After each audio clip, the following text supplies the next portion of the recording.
Twelfth worksheet number 12 31 जुलाई 2020। फटाफट शुरू करते हैं वर्कशीट, बाकी सब फॉर्मेलिटीज़ बाद में करते रहेंगे। Acid, basis and salts. हमने पिछली ही वर्कशीट में यानी वर्कशीट 11 में हमने पढ़ा था कि एसिड, बेस और सॉल्ट में जो हम एसिडिटी, बेसिसिटी या एल्कैलिनिटी या फिर न्यूट्रल जो सॉल्ट होते हैं उसका पीएच कैसे निकालते हैं, यानी पीएच स्केल पर हम ये कैसे पता लगाते हैं कि कौन कितना एसिडिक है और कौन कितना बेसिक है। तो आई मेक यू रिवाइज एक बार फिर से कि पीएच स्केल कैसे अफेक्ट करता है एसिड, बेसिस और सॉल्ट को, और कैसे पीएच स्केल में हम लोग पता लगा सकते हैं। Show let's see. ये देखो बेटा, ये बनाया मैंने पीएच स्केल। यहाँ पर लिखा है 1, यहाँ लिखा है 14 और यहाँ लिखा है 7। जो इस तरफ वाले हैं 1 to 7 वो क्या हैं बच्चे, वो हैं एसिड। क्या हैं वो? एसिड। और जो 7 to 14 वाले हैं वो सब हैं बेस। क्या हैं? बेस। और जो बेस का लिक्विड फॉर्म होता है, एक एक्वस सॉल्यूशन होता है, उसको कहते हैं एल्कली, है ना, उसको कहते हैं एल्कली। जो 7 है ये न्यूट्रल है, यहाँ पर होता है नॉर्मली वाटर, ठीक है, वाटर न्यूट्रल होता है, ना वो एल्कलाइन होता है ना वो एसिडिक होता है। अब और जो इस तरफ बढ़ते जाएंगे, जैसे जैसे इस तरफ बढ़ते जाएंगे एसिडिटी बढ़ती जाएगी, यानी कि जिसका पीएच 6 है और जिसका पीएच 1 है तो स्ट्रॉन्ग एसिड कौन सा है? 1 वाला। ऐसे ही बेस में जैसे जैसे इधर बढ़ते जाएंगे बेसिसिटी या एल्कैलिनिटी बढ़ती जाएगी, यहाँ वाले स्ट्रॉन्ग बेसिस होंगे और यहाँ वाले वीक बेसिस होंगे। I hope this is very clear. और ये पिछली वर्कशीट में हम लोग कर चुके हैं, ये सिर्फ रिविजन वर्क था। अब हम आते हैं strength of acids, basis. It is a measure of the ability of the acids and bases to produce H plus and OH minus ions respectively. You know that. जो H plus रिलीज करते हैं वो होते हैं acids, जो OH release करते हैं वो होते हैं basic. The acids which are 100% ionized in solution and give rise to more H plus ions are said to be strong acids, and the acids which give less H plus ions are said to be weak acids. ये clear है? जिसमें H plus ions कम होंगे वो weak acid, जो H plus ions ज़्यादा होंगे वो होंगे स्ट्रॉन्ग एसिड। यहाँ पर दो एसिड्स का नाम दिया है HCl और CH3COOH, है ना। एक है हाइड्रोक्लोरिक एसिड और एक है acetic acid of the same concentration, both produce different amounts of H plus ions. दोनों में H प्लस आयंस जो होते हैं अलग अलग तरीके के होते हैं।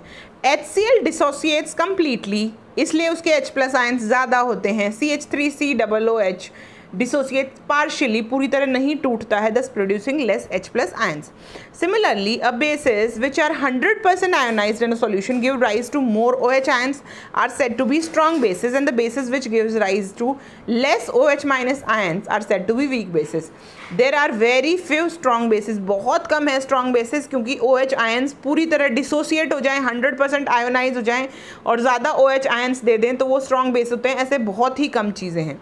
अब हम आते हैं टाइप्स ऑफ सॉल्ट्स पे कि सॉल्ट किस किस तरह के होते हैं बेटा। स्ट्रॉन्ग एसिड और स्ट्रॉन्ग बेस से जो सॉल्ट बनते हैं, ध्यान रखिएगा, स्ट्रॉन्ग एसिड भी स्ट्रॉन्ग है और स्ट्रॉन्ग बेस है तो बिल्कुल न्यूट्रल हो जाएगा, 0 हो जाएगा, pH 7 हो जाएगा। ये है NaCl और K2SO4। पोटेशियम सल्फेट और सोडियम क्लोराइड, इनके नाम भी लिख लीजिए बच्चे, सोडियम क्लोराइड और ये पोटेशियम सल्फेट। और किस किस से बने होंगे बेटा? HCl जब NaOH से रिएक्ट करता है, यानी कि हाइड्रोक्लोरिक अम्ल, hydrochloric acids when reacts with sodium hydroxide, ये है हाइड्रोक्लोरिक एसिड, ये है सोडियम हाइड्रोक्साइड, ये जब रिएक्ट करते हैं तो बनता है NaCl। अब हम आते हैं K2SO4 यानी कि पोटेशियम सल्फेट कैसे बनता होगा? जब KOH यानी कि potassium hydroxide reacts with sulphuric acids तो बनता है K2SO4 यानी कि पोटेशियम सल्फेट। अब हम आते हैं, अगर वीक है एसिड और बेस स्ट्रॉन्ग है, ठीक है, वीक एसिड है बेस स्ट्रॉन्ग है तो ऑब्वियसली नेचर जो होगा सॉल्ट का वो थोड़ा सा क्या होगा? बेसिक होगा। बिल्कुल क्लियर है ना। वीक था तो वीक ही बेस होना चाहिए था, लेकिन बेस क्या है? स्ट्रॉन्ग है तो नेचर क्या हो जाएगा? बेसिक। बिल्कुल clear. Na2CO3 sodium carbonate, CH3COON यहाँ पर बनता है, ये होता है सोडियम एसीटेट। किस किस से बनता है बेटा? दोनों बनते हैं इससे। सोडियम हाइड्रोक्साइड यानी कि स्ट्रॉन्ग बेस है, दोनों रिएक्ट करता है। एक बार ये हाइड्रोकार्बोनिक एसिड है और ये एसिटिक एसिड, दोनों से रिएक्ट करता है और ये दो तरह के प्रोडक्ट बनाता है। NaOH when reacts with H2SCO3 तो ये बनता है Na2CO3, और NaOH जब CH3COOH के साथ रिएक्ट करता है तो बनता है CH3COONA, सोडियम एसीटेट। क्लियर। अब हम आते हैं तीसरे टाइप पे। अब हमारे पास क्या है, स्ट्रॉन्ग एसिड है, वीक बेस है, तो ऑब्वियसली क्या बनेगा, एसिडिक बनेगा। कौन सा होता है, कैल्शियम क्लोराइड होता है। किससे बनता है, कैल्शियम हाइड्रोक्साइड जब हाइड्रोजन हाइड्रोक्लोरिक एसिड के साथ रिएक्ट करता है तो बनता है कैल्शियम क्लोराइड। बिल्कुल क्लियर है। अगले क्वेश्चन पे चलते हैं। वीक एसिड है बच्चे, वीक बेस है, न्यूट्रल बन जाएगा, कोई दिक्कत वाली बात नहीं है। ये कार्बोनिक एसिड है, अमोनिया के साथ रिएक्ट किया, अमोनिया बेटा एसिड बेसिक है, नेचर में बहुत वीक है लेकिन बेसिक है। NH3 के साथ रिएक्ट करता है तो ये वाला बनता है, ये बना शायद अमोनियम कार्बोनेट, कुछ ऐसा, हाँ अमोनियम कार्बोनेट ही बना, और ये बन गया, और ये बन गया है न्यूट्रल। तो इसके एग्जाम्पल भी आपको याद होने चाहिए। और कौन कौन सा सॉल्ट, कौन सा एसिडिक सॉल्ट है यहाँ पर देख लीजिए, ये एसिडिक सॉल्ट्स हैं, ये वाला एसिडिक सॉल्ट है, ये एसिडिक सॉल्ट है, ये बेसिक सॉल्ट हैं, और ये दोनों न्यूट्रल, ये तीनों न्यूट्रल सॉल्ट हैं। तो आप अलग टेबल में लिख भी सकते हैं कौन सा सॉल्ट बेसिक है, कौन सा न्यूट्रल है, और कौन किससे बना। ये केमिकल रिएक्शन भी आप लिखेंगे अपनी कॉपी में। ठीक है बच्चे, चलिए आगे चलें। अगला क्वेश्चन कहता है importance of our body works within a pH range of, इतनी pH रेंज में हम लोग काम करते हैं, इससे ज़्यादा ना ऊपर ना नीचे, इसीलिए एसिडिटी होती है। कई बार पेट में ज़्यादा एसिड बन जाते हैं, इससे नीचे चला जाता है pH आपका, तो बॉडी में एसिडिटी होती है और बहुत परेशानियाँ होती हैं। आगे इंपॉर्टेंस ऑफ pH क्या है, pH क्यों ज़रूरी है बेटा, देखिए। If pH of rain water is 5.6 it is called acid rain. आपने सुना है ना, एसिड रेन पॉल्यूशन के कारण ऐसा होता है। Such rain goes to rivers and harms aquatic life, aquatic life को भी नुकसान पहुंचाती है, हमें भी बहुत नुकसान पहुंचाती है। ताजमहल जैसे मॉन्यूमेंट जो कि वाइट था, आपको पता है एसिड रेन की वजह से, क्योंकि आगरा में बहुत सारी इंडस्ट्रीज़ थी, तो वहाँ पर वो पूरी बेल्ट को ग्रीन कराया गया। सुप्रीम कोर्ट ने कहा ये पूरी बेल्ट के आसपास कुछ नहीं होना चाहिए, कोई फैक्ट्रीज़ नहीं होनी चाहिए, क्योंकि वहाँ पर जो पॉल्यूशन था उसकी वजह से, एसिड रेन की वजह से ताजमहल का भी डिस्कलरेशन हो गया था, उसका जो वाइट कलर था वो खराब होने लगा था। अब हम आते हैं एसिड रेन, और ये एक्वेटिक लाइफ के लिए भी नुकसानदायक है। जो एक्वेटिक लाइफ का मतलब जो लोग, जो प्राणी या पौधे या प्लांट्स या एनिमल्स किस में रहते हैं, एक्वेटिक में, यानी कि पानी में रहते हैं। हमारे डाइजेस्टिव सिस्टम में HCl प्रोड्यूस किया जाता है हमारे पेट द्वारा। हमारा पेट में कुछ ऑर्गन्स हैं, पेप्टिक सेल्स वगैरह, जो कि HCl प्रोड्यूस करती हैं।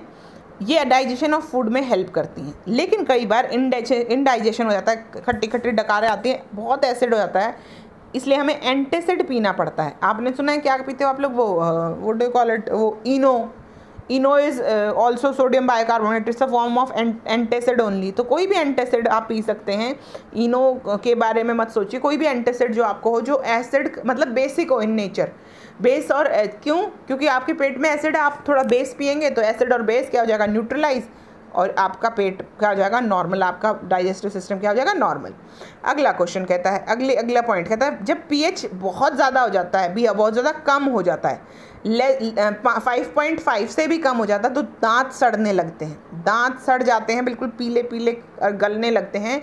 एसिड इतना फॉर्म होता है आपके फूड में, और वो फूड में जो वो किस वजह से होता है एसिड, आप जो खाना खा रहे हैं उसमें जो शुगर है, वो बैक्टीरिया, मान लो दांतों में कुछ रह गया, शुगर मतलब यहाँ पर शुगर मतलब चीनी नहीं है, शुगर मतलब कोई भी कार्बोहाइड्रेट, ग्लूकोज जो भी हम खा रहे हैं, रोटी, स्टार्च, उससे क्या बन जाता है, शुगर बन जाता है। तो वो शुगर जब दांतों में फंसी रहती है, तो दांतों में जो बैक्टीरिया होते हैं उसको क्या करते हैं, उसको तोड़ने लगते हैं, उस शुगर को तोड़ते हैं, और तोड़ने से बनाते हैं एसिड। शुगर को तोड़ के क्या बनाते हैं, एसिड बनाते हैं, और इसलिए एसिड की वजह से हमारे दांत सड़ने लगते हैं। इसलिए हमें टूथपेस्ट जो एल्कलीन नेचर के होते हैं, बेसिक नेचर के होते हैं, वो दांतों को सड़ने से बचाते हैं। अगला क्वेश्चन, अगर आपको मधुमक्खी ने काटा है, अगर आपको मधुमक्खी ने काटा है तो आप बेकिंग सोडा, इनो या चूना कुछ भी लगा सकते हैं, उस पर नींबू मत लगाइएगा। क्या नहीं लगाना है, नींबू नहीं लगाना है, क्योंकि बी का जो स्टिंग होता है, जो मधुमक्खी का काटा हुआ होता है, वो ऑलरेडी बेस होता है, नहीं ऑलरेडी एसिड होता है। क्या होता है, ऑलरेडी एसिड। अगर आपने उस पर नींबू लगा लिया तो बहुत ज़्यादा दर्द होगा, समझ में आ गई, तो उस पर आप लगाएंगे बेकिंग सोडा। और अगर आपने चींटी वगैरह ने काटा है, तो चींटी भी आपको क्या देती है, एसिड दे रही है, तो चींटी के काटने पर भी आपको बेकिंग सोडा वगैरह ऐसी ही कोई चीज़ लगानी, क्योंकि वो भी फॉर्मिक एसिड छोड़ रही है। अब आते हैं pH ऑफ सॉइल पर। Soil pH affects the availability of nutrients to plant. अगर सॉइल का pH ऊपर नीचे होता है तो न्यूट्रिएंट्स की अवेलेबिलिटी जो होती है, अवेलेबल होते हैं, उस पर भी अफेक्ट पड़ता है। एसिडिक सॉल्ट को अगर आपने मान लो सॉल्ट एसिडिक हो गई है तो आप क्या करेंगे, उसमें थोड़ा एल्कलाइन या कैल्शियम कार्बोनेट मिला देंगे, उसके बाद क्या हो जाएगा, वो नॉर्मल हो जाएगी, क्योंकि उसमें बेसिक मिलाने के बाद वो न्यूट्रल हो जाएगी। और एसिडिक सॉइल में आप लोग खेती नहीं कर सकते हैं, एसिडिक सॉइल काफ़ी हार्मफुल होती है, वो न्यूट्रिएंट्स तो को पहुँचने नहीं देती है जड़ों तक। चलिए अब आगे चलते हैं। Identify each salt as acidic, basic and neutral. देखिए जी, ये KCl पे चलते हैं। सबसे पहले मैंने आपको कहा था ऐसा क्वेश्चन आ सकता है। KCl बेटा KOH से बना है, KOH स्ट्रॉन्ग एसिड था, तो ये क्या बना, ये KCl ना, तो ये देखिए KCl कैसे बना होगा बेटा, KOH और NaCl, नहीं NaCl नहीं, HCl, KOH प्लस HCl से बना होगा, तो ये न्यूट्रल होगा, क्योंकि KOH स्ट्रॉन्ग है, HCl भी स्ट्रॉन्ग है, तो ये स्ट्रॉन्ग और स्ट्रॉन्ग बेस और स्ट्रॉन्ग एसिड से कैसा बना होगा, न्यूट्रल, कोई दिक्कत नहीं है। आगे चलो, NaNO3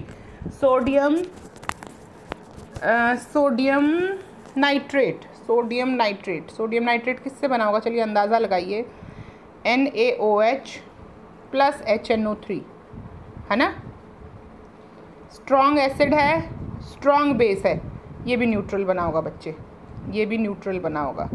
आगे चलते हैं, NH4 ये एसिडिक बना होगा, क्योंकि ये SO4 का मतलब H2SO4 यानी कि सल्फ्यूरिक अम्ल, सल्फ्यूरिक एसिड और अमोनिया यानी कि बहुत वीक है, तो ये बना होगा एसिडिक और दोनों बने होंगे न्यूट्रल। चलिए आगे चलते हैं। MgCl2 is made from dash acid and dash base. MgCl2 अगर हमारे पास एग्जाम्पल नहीं है तो MgCl2 देखो कैसे बना होगा बच्चे, पहले एक्सपेरिमेंट लिख के देखते कि MgCl2 बना कैसे होगा।